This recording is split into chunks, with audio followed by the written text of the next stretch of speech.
nasa kalagitnaan ng eksena kung saan tanong ng puso't isip kung kulang na ang laan. Nagtatanong sa aking sarili kung sa'yo pa ba ay dapat.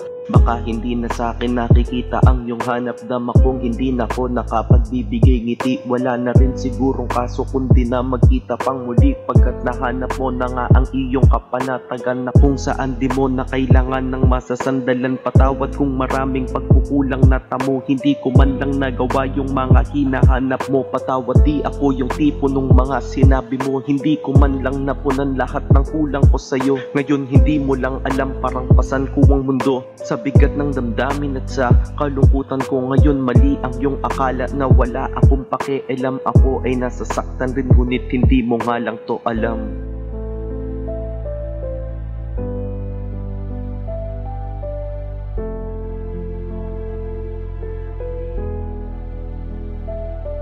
Lumipas pa ang panahon na tila mas bumibigat.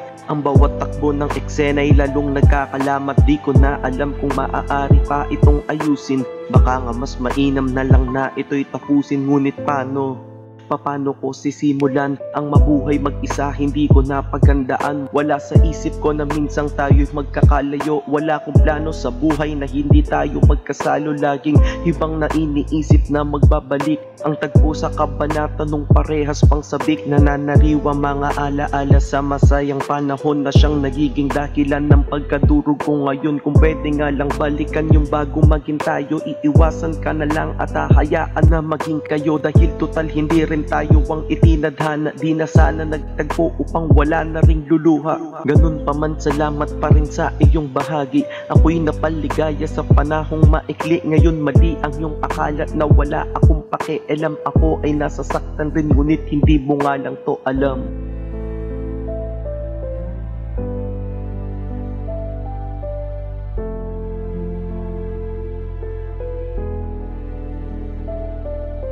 Ang hirap mamaalam sa mga nakasanayan, lalo na't wala namang hadlang, sadyang pinabayaan lang ang relasyong matapos ng walang sapat na dahilan. Kaya tanong kung minahal o napili lang pagtripan. Ang hirap mamaalam sa mga nakasanayan, lalo na't wala namang hadlang, sadyang pinabayaan lang ang relasyong matapos ng walang sapat na dahilan. Kaya tanong kung minahal o napili lang pagtripan. Ganun pa man, salamat pa rin sa iyong bahagi. Ako'y napaligaya kahit sa panahong maikli.